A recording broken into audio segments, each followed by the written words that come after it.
Bismillahirrahmanirrahim. Assalamu alaikum. Students, this is our economics class for ADADS, Government Graduate College for Women, Satellite Town, Bahawalpur.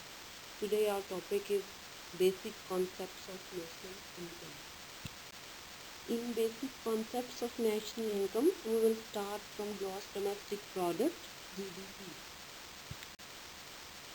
Gross domestic product measures the total monetary value of the final goods and services produced within a nation during a given year.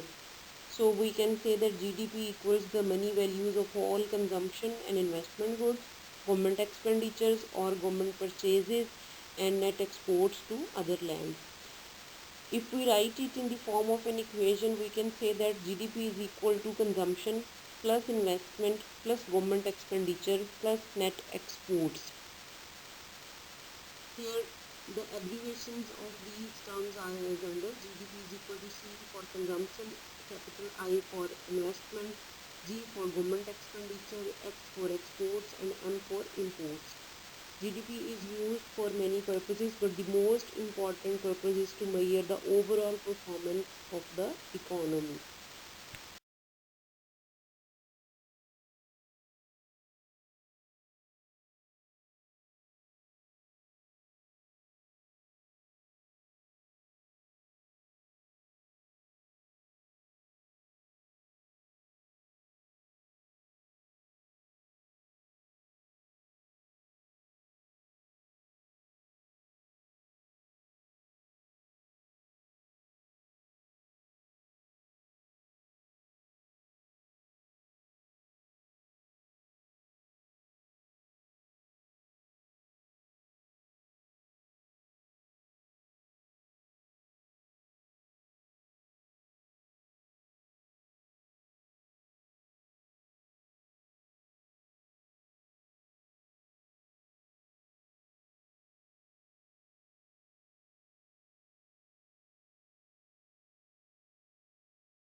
Students, now we will differentiate between nominal GDP and real GDP.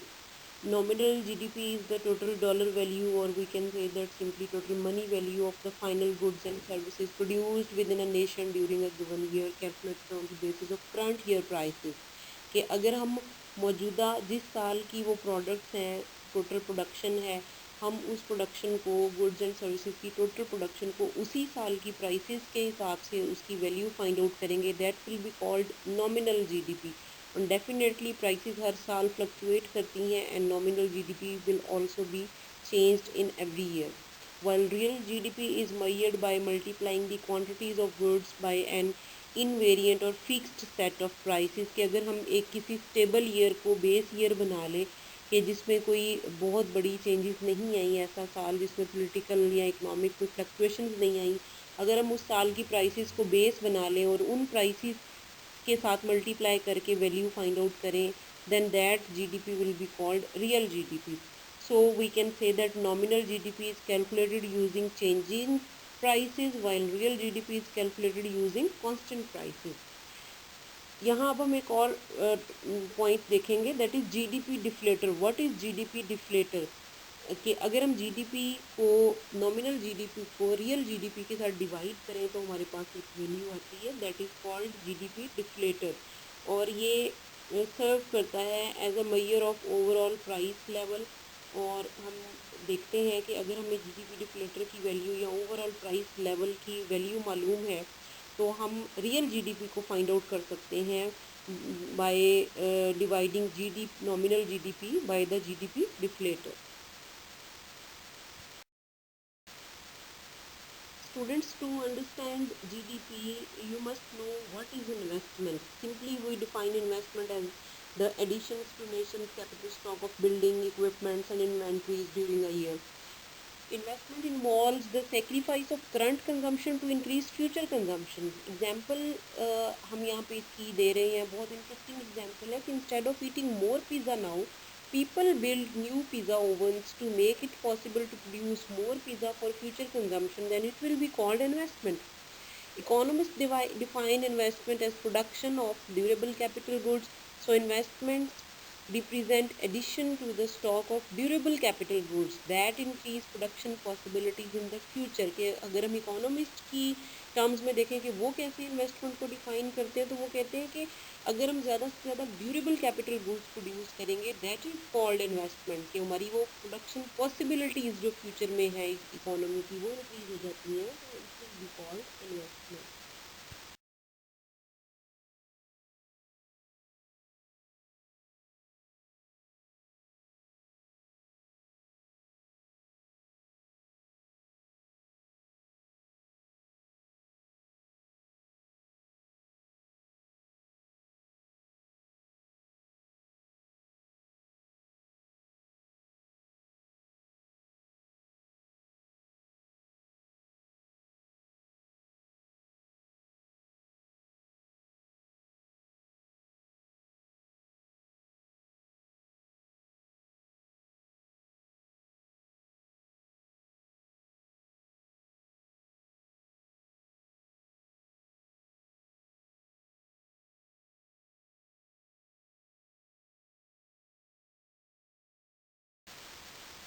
Investment can be divided into two main categories: gross investment and net investment. Before we differentiate between gross investment and net investment, there is a concept that must be clear: depreciation. Depreciation measures the amount of capital that has been used up in a year। जब हम machinery को, stock को use करते हैं, तो उसके इस्तेमाल होने की वजह से वो जो ख़राब होती है, उस घिसती है, टूट फूट होती है, वो तमाम जो जितना पार्ट उसका यूज़ अप हो जाता है, उसको हम डेप्रिसिएशन कहते हैं। तो उतनी उस एसेट की, उस कैपिटल एसेट की, उस मशीनरी की उसकी वर्थ, उसकी वैल्यू उसकी डिक्रीज हो जाती है। Now we will go to define gross investment. What is gross investment? We say that gross investment is not adjusted for depreciation. The gross investment includes all the machines, factories and houses built during a year। कि जितनी भी हमने machineries, factories, जितने भी कारखाने, जितनी भी मशीनें खरीदी, लगाई एक साल के अरसे में, वो तमाम की तमाम हमारी ग्रॉस इन्वेस्टमेंट में शामिल होती हैं। और उसमें हमने डेप्रिसिएशन के फैक्टर्स को एक्सक्लूड नहीं किया, कि उसमें चाहे हमारी कुछ मशीनें, सिर्फ पुरानी मशीनों को हमने रिप्लेस किया है, या हमारा कोई मशीन ख़राब हो गई है, या उसका कुछ पार्ट ख़राब हो गया और उसको हमने रिप्लेस किया है, that will also be called gross investment.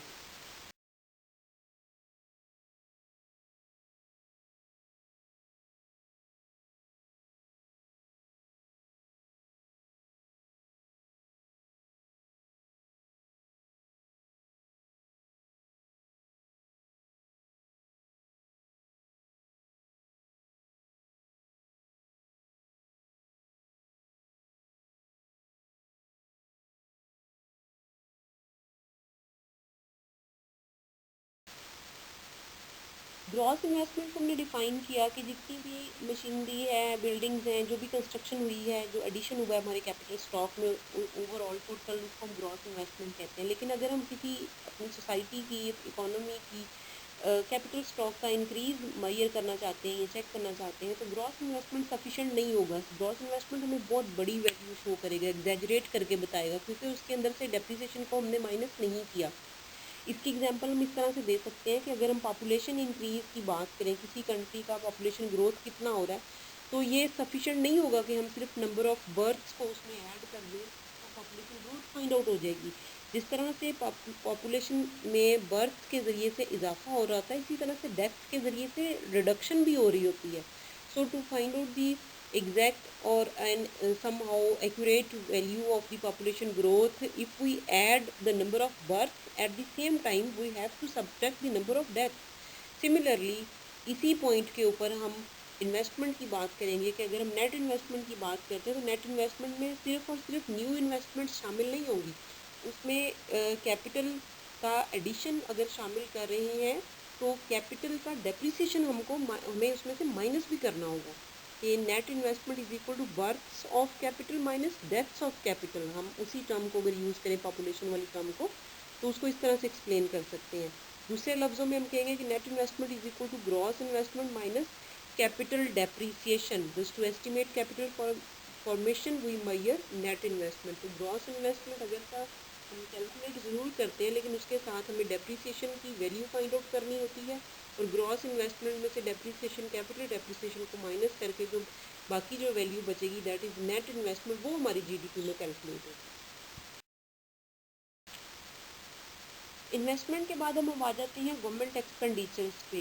तो what is government expenditure? Government का डबल रोल होता है, just like individual consumers. Government expenditures कर रही होती है, कंजम्पशन एक्सपेंडिचर्स भी कर रही है गवर्नमेंट, इन्वेस्टमेंट एक्सपेंडिचर्स भी कर रही है। कंजम्पशन एक्सपेंडिचर में गवर्नमेंट जितनी भी फैसिलिटीज़ प्रोवाइड कर रही है जो कि कैपिटल एसेट्स की शक्ल में नहीं है, फॉर एग्जांपल मिलिट्री को फूड प्रोवाइड करना, फ्यूल है कन्वेंस के लिए, या इसी तरह की और फैसिलिटीज़ देना, these are called the consumption type expenditure. Similarly investment type expenditure जो मशीनरी है या फैक्ट्रीज़ हैं, कारखाने हैं, मिलिट्री बैरिक्स हैं, ये तमाम चीज़ें गवर्नमेंट की इन्वेस्टमेंट टाइप एक्सपेंडिचर्स में शामिल हो जाएंगी।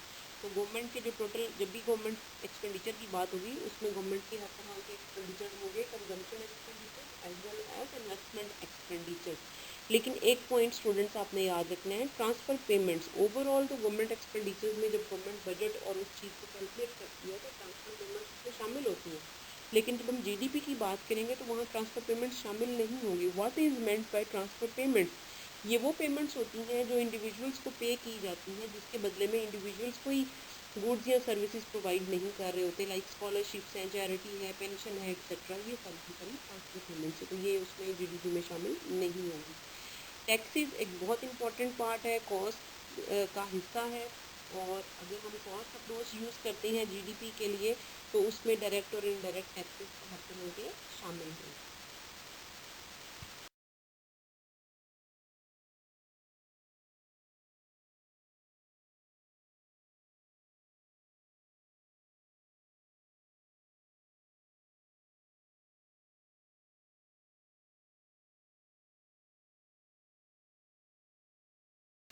जीडीपी की कैलकुलेशन के लिए जो लास्ट पॉइंट है दैट इज़ नेट एक्सपोर्ट्स।